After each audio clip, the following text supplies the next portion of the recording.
이제 오늘 우리 주신 하나님의 말씀 나눕니다. 오늘은 로마서 13장 8절부터 10절까지의 말씀을 함께 보겠습니다. 로마서 13장 8절부터 10절까지의 말씀 함께 봅니다. 피차 사랑의 빛 외에는 아무에게든지 아무 빛도 지지 말라. 남을 사랑하는 자는 율법을 다 이루었느니라.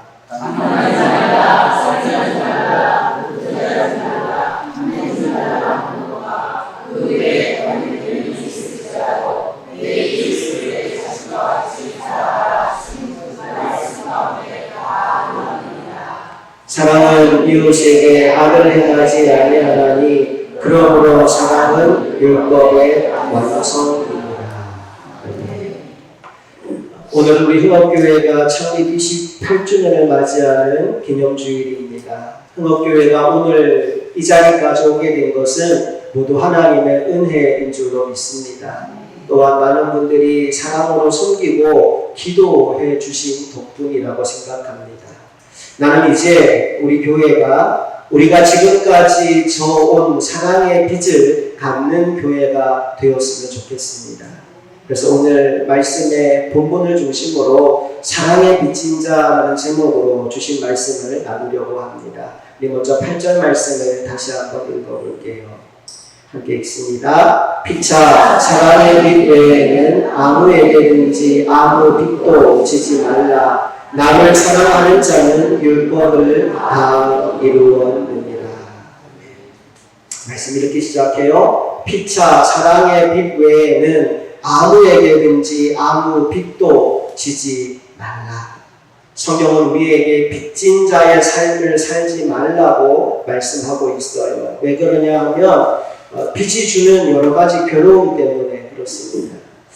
어떤 책을 보니까 빚에는 3가지 요소가 있다고 되어 있더라고요. 그 첫 번째 요소가 뭐냐 하면 상호 연관성입니다. 빚은 혼자 지는 법이 없지요. 누군가에게 무언가를 빌리고 갚지 않아서 대가 지불을 하지 않아서 생기는 게 빚입니다. 그래서 빚은 상호 연관성이 있어요.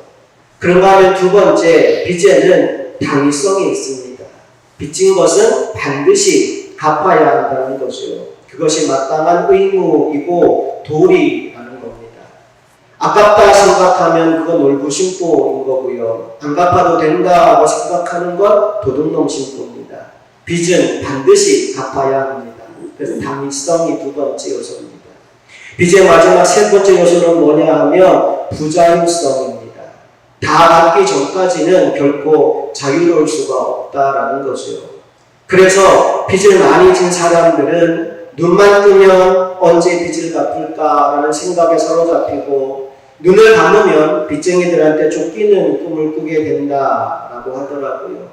오늘 우리 성도님들 가운데에도 이러저러한 이유 때문에 빚을 지고 사는 분들이 계실 텐데 그 빚을 다 청산하는 은혜가 임하게 되기를 간절히 소망합니다.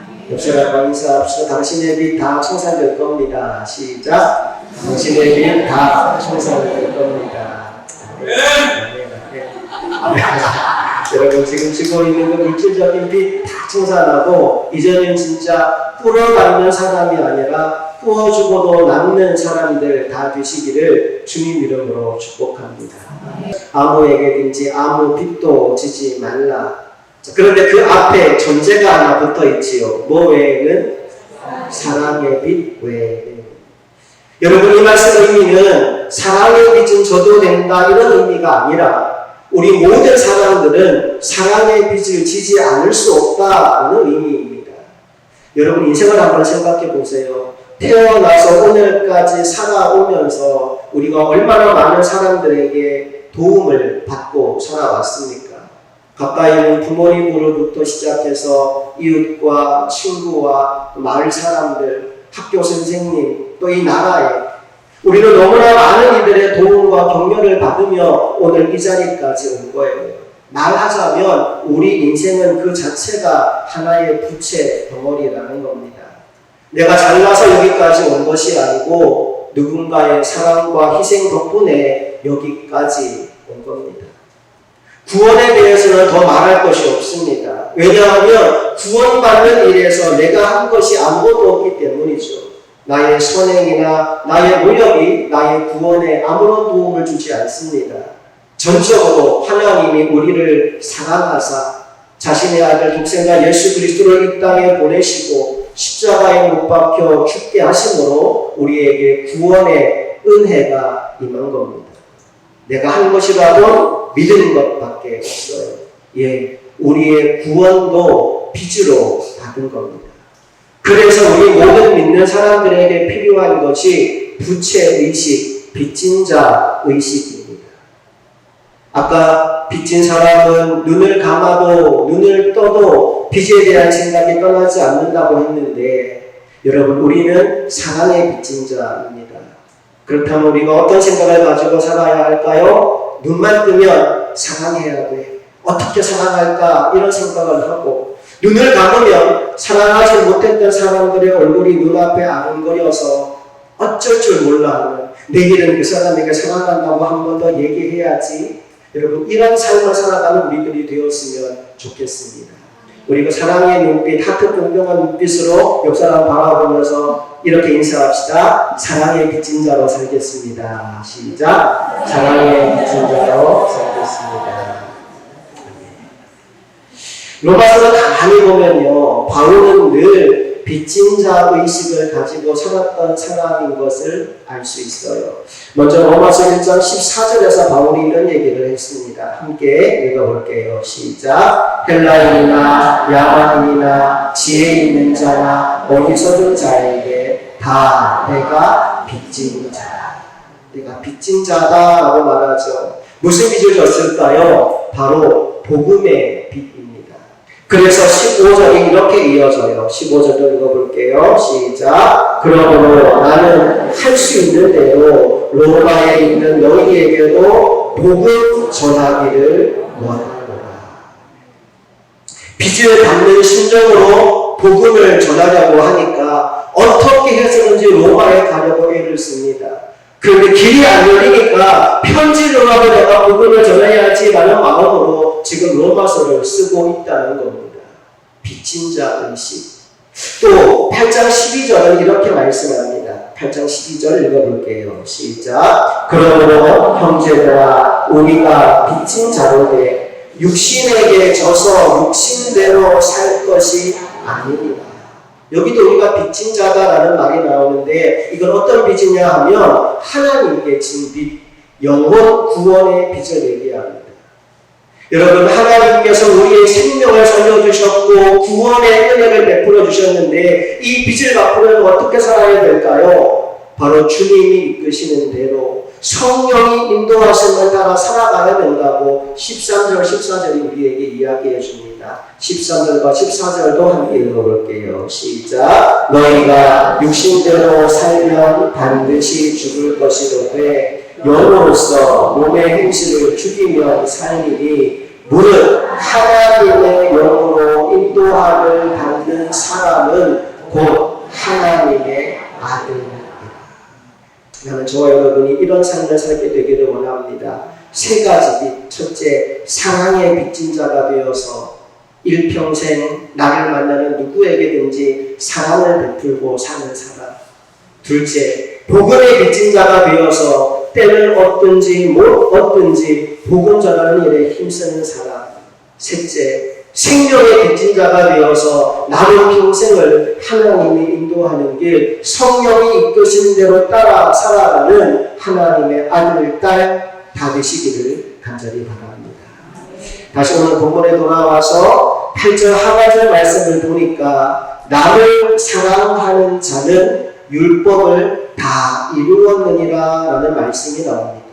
사랑으로 사는 삶과 율법을 이루는 것을 연결시키고 있어요. 구절도 마찬가지입니다. 9절 같이 읽어볼게요. 시작. 간음하지 말라, 살인하지 말라, 도둑질하지 말라, 탐내지 말라 한 것과 그 외에 다른 계명이 있을지라도 내 이웃을 내 자신과 같이 사랑하라 하신 그 말씀 가운데 다 들어있느니라.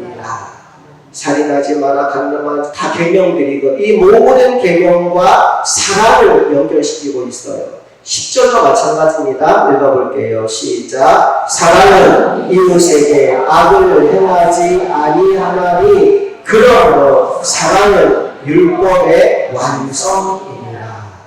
역시 사랑과 율법을 연결시키고 있어요.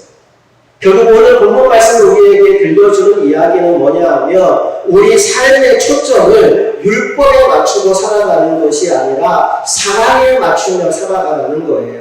그러면 율법의 모든 것들이 이루어지게 된다는 이야기를 들려주고 있는 겁니다. 유대인들이 정리한 율법은 모두 617가지입니다. 그 중에 이렇게 해라 라고 하는 이야기가 248가지가 나오고요. 이렇게 하지 마라 라고 된 계명이 365가지가 나옵니다. 그렇게 해서 총 613가지예요.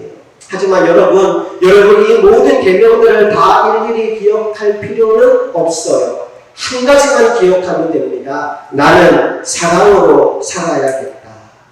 여러분 그 한 가지만 기억하고 있으면 이 모든 율법이 저절로 이루어지게 되는 겁니다. 예를 들어 10계명을 한번 생각해 보세요. 10계명의 1계명부터 4계명까지는 하나님과의 관계에서 지켜야 되는 계명들입니다. 여러분이 그 계명 다 기억할 필요 있다고요? 없다고요? 없어요. 한 가지만 기억하십시오. 내가 하나님을 사랑해야지. 나는 평생 동안 하나님만 사랑하며 살아야지. 여러분 하나님을 사랑하면 하나님 외에 다른 신을 두겠습니까? 하나님을 정말 사랑하는 사람이 우상을 만들거나 경배할 수 있겠습니까? 하나님을 정말 사랑한다면 하나님을 망령되게 일컬을 수가 없겠지요. 하나님을 사랑하는 그 사람은 하나님께 경배하고 그분 안에서 쉼을 누릴 수 있는 안식일을 절대 소홀히 여길 수 없는 겁니다. 한 가지, 하나님을 사랑하면 다 되는 거예요. 5계명부터 10계명은 이웃과의 관계에서 지켜야 되는 대인 계명입니다. 역시 조목조목 다 기억하지 못해도 괜찮아요. 하지만 한 가지는 기억하십시오. 내가 이웃을 사랑하며 살아야겠다. 내가 이웃 사랑하면 살인할 수 있겠습니까? 간음할 수 있겠습니까? 이웃의 물건을 탐낼 수 있겠습니까? 불가능한 일이죠. 결국 사랑이 이 모든 것을 성취하게 만들어 준다는 거예요. 그래서 예수님께서도 마가복음 12장에서 서기관들이 와서 이런 질문을 던져요. 첫째 되는 계명이 무엇입니까?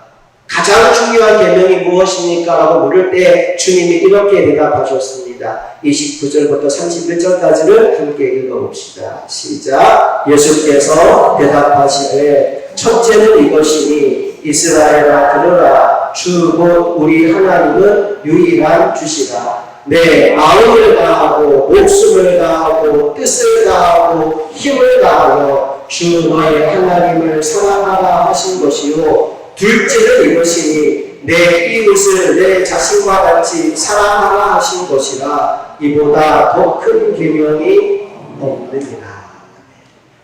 모든 계명은 한 단어 사랑으로 정리된다라고 말씀합니다. 나는 이제 저와 여러분이 사랑으로 사는 사람들이 될 수 있기를 간절히 소망합니다. 제가 새벽에 한번 이 말씀 나눈 것 같은데요. 사람을 움직이는 힘이 세 가지 힘이 있습니다. 첫째 힘이 뭐냐 하면 무서움, 두려움입니다. 모든 사람들은 무서움이 그 사람을 움직이는 동력이 될 때가 있어요. 말 안 듣는 애들 엄마 아빠가 아주 무섭게 혼내면 말 들어요 안 들어요? 일단은 들어요 어릴 때. 근데 머리가 좀 커지면 그때부터는 잘 안 듣죠. 예. 근데 그렇게 말 안 듣는 아들내미들 아침에 깨우기 얼마나 힘들어요. 근데 안 흔들어 깨워도 발딱발딱 일어나는 때가 있어요. 언제인지 아세요? 예, 군대 가면 기상나팔 울리는 순간 벌떡벌떡 일어나서 준비합니다. 왜 그럴까요? 안 일어나면 무지 무서운 일을 당하거든요. 예, 두려움은 사람을 움직이는 힘이에요. 근데 얘네들이 제대하고 돌아와서 와서 6시에 발딱 일어날까요? 안 일어나요. 그때부터 다시 늦잠 자기 시작합니다. 왜 그러느냐 하면 두려움의 대상이 사라졌기 때문에 그래요. 두려움은 사람을 움직이는 힘이에요. 두 번째 사람을 움직이는 힘이 뭐냐 하면 의무감, 책임감입니다. 의무감, 책임감을 딱 맡겨놓으면 사람은 움직여요. 오카노 목사님이 들려준 이야기 가운데 제가 참 잊지 못하는 이야기 하나가 있어요. 그분이 교육전도사로 서울의 어느 교회 청년부 담당이 되었는데 청년부 예배 시간에 딱 한 명 나왔더래요. 그 큰 교회 청년부에서. 아니 다 어디 가고 너 혼자 나왔냐 물었더니 이 친구가 뭐라고 했는지 알아요? 저는 청년부 회장입니다. 그래요. 그러니까 청년부 회장 감투를 씌워 놓으니까 혼자라도 그 자리에 와서 앉아 있더라는 거예요. 감투가, 책임감, 의무감이 사람을 움직이는 힘이에요. 근데 이 친구 그 다음에 회장 감투 벗기면 나올까요? 안 나올까요? 안 나와요. 의무감과 책임감은 그 옷을 벗기면 더 이상 사람을 움직이지 못합니다. 세 번째 사람을 움직이는 힘이 있는데 그게 뭐냐 하면 바로 사랑의 힘이에요. 새벽 농수산물 시장에 3명의 부인이 장을 보러 나왔다고 칩시다. 첫 번째 부인은 남편이 굉장히 무서워서 똑같은 반찬이 2번 밥상에 올라오면 밥상을 엎는 남편입니다. 그러니까 어쩔 수 없이 새벽장을 보러 온 거예요. 무엇이 이 여인을 움직인 거죠? 두려움, 무서움이 움직여요. 두 번째 부인은요, 남편이 진짜 꼴보기 싫긴 한데 그래도 내 남편이니까 애들 아빠니까 밥은 먹여야지 라는 마음으로 새벽시장에 나왔어요. 뭐가 움직인 거죠? 의무감, 책임감이 움직인 겁니다. 세 번째 부인은요, 남편을 너무너무 사랑해요. 내가 새벽시장 가서 정말 신선하고 가장 좋은 재료로 오늘 아침밥을 맛있게 해줘야지 라는 마음으로 장을 보러 나왔어요. 무엇이 이 여인을 움직인 거라고요? 사랑이 움직인 거예요. 똑같이 새벽시장에 나왔지만 세 사람의 마음이 달라요. 여러분, 첫 번째, 두 번째 부인은 장을 보고 밥을 하면서도 기분이 좋을까요? 짜증만 날까요? 네, 짜증만 나요. 왜 빨리 안 죽나? 그러고 눈치도 몰라요. 근데 세 번째 부인은요, 장 보는 시간부터 시작하여 밥을 차리고 남편이 밥 먹는 그 모든 시간이 행복해요. 사랑으로 일하는 사람은 시작부터 끝까지 행복해요. 그래서 나는 저와 여러분이 사랑의 빚진 자로 살아갈 수 있기를 간절히 바랍니다. 한 번 더 옆 사람에게 인사합시다. 내가 당신에게 사랑의 빚을 갚으며 살겠습니다. 시작. 내가 당신에게 사랑의 빚을 갚으며 살겠습니다. 뉴스를 보면 날이 갈수록 흉악 국왕들이 파면치고 있습니다. 그래서 그 뉴스를 보면서 처벌을 강화해야 된다, 사형제도를 다시 부활시켜야 된다, 이런 여러 가지 목소리들이 들려올 때가 있어요. 근데 여러분, 처벌을 강화한다고 흉악범들이 사라질까요? 절대 그렇지 않을 겁니다. 또 다른 형태의 범죄는 계속 발생할 거예요. 무슨 얘기냐 하면 법이 죄를 막아줄 수 없다는 겁니다. 그런데 사랑은 죄를 이기게 만듭니다. 누군가를 사랑하게 되면 사랑의 마음이 그 사람 속에 역사하기 시작하면 다른 이들에게 해를 끼칠 일을 절대 하지 않을 것이기 때문이에요. 그런데 안타까운 게 뭐냐 하면 사랑이 그냥 생기지 않는다는 겁니다. 여러분, 사랑이 언제 생기는지 아세요? 로마서 5장 5절에 그 답이 나옵니다. 우리를 부끄럽게 하지 아니함은 우리에게 주신 성령으로 말미암아 하나님의 사랑이 우리 마음에 부은 바 됩니다. 여러분, 사랑해야지 결심한다고 사랑할 수 있는 거 아니에요. 내가 정말 미운 누군가가 있다고 여러분 떠올려보세요. 여러분 살면서 정말 미운 사람이 있었을 거예요. 여러분 마음속에 지금도 진짜 미운 사람으로 떠오르는 누군가가 있을 거예요. 그 사람 사랑해야지 결심하고 가서 그 사람을 만나면 사랑이 되어 또 미운 마음이 생겨요. 미운 마음이 생겨요. 여러분, 절대 결심한다고 사랑이 생기지 않아요. 근데 사랑은 언제 생기느냐? 성령이 우리에게 부어질 때, 하나님의 은혜가 우리에게 부어질 때, 다른 말로 내 눈이 바뀌는 거예요. 하나님의 눈이 눈에 탁 장착이 되어서 하나님의 눈으로 그 사람을 바라볼 때 진짜 사랑이 시작돼요. 여러분, 여러분의 눈이 바뀌게 되기를 축복합니다. 내 눈으로 누군가를 보는 것이 아니라 렌즈를 바꿔 끼우는 거예요. 하나님의 눈으로 누군가를 바라볼 때, 하나님의 마음으로 누군가를 바라볼 때 우리는 그 사람을 사랑하지 않을 수가 없습니다. 왜냐하면 하나님 그분이 사랑 그 자체이시기 때문입니다. 하나님은 사랑이십니다. 사랑은 하나님으로부터 옵니다. 그러하기에 우리가 정말 누군가를 사랑하는 사람이 되기 위해서 사모해야 되는 가장 중요한 일은 성령 충만입니다. 하나님의 사랑이 내 마음에 부어져서 하나님의 은혜가 내 심령 가운데 부어져서 누군가를 바라볼 때 그때 미운 사람이 없어집니다. 원수가 사라집니다. 아니 원수까지도 사랑할 수 있게 됩니다. 다른 것으로는 절대 이게 되지 않아요. 교육으로도 안 되고 훈련으로도 안 되고 약물로도 안 됩니다. 하나님 외에 없습니다. 성령 외에는 없습니다. 그래서 모든 사람에게 이 복음이 필요해요. 그래서 모든 사람에게 예수님이 필요한 것이고 믿음이 필요한 것입니다. 이제 우리 오롯교회는 창립 28주년을 맞이했습니다. 우리 교회를 이곳에 세우시고 28년을 이어오게 하신 데에는 하나님의 분명한 뜻과 계획이 있다고 믿습니다. 그리고 오늘 우리에게 주어진 가장 중요한 과제는 사랑의 빚진 자가 되는 겁니다. 사랑의 빚진 자가 되어 사랑을 실천하고 복음의 빚진 자가 되어 복음을 전파하며 생명의 빚진 자가 되어 성령님이 이끄시는 길에 온전히 순종하며 살아가는 것, 그것이 오늘 28주년 생일을 맞은 우리 교회 그리고 여러분 한 사람 한 사람을 주시는 하나님의 마음입니다. 그 사명 잘 감당하며 살아가는 저와 여러분 모두가 될 수 있기를 주님 이름으로 축복합니다.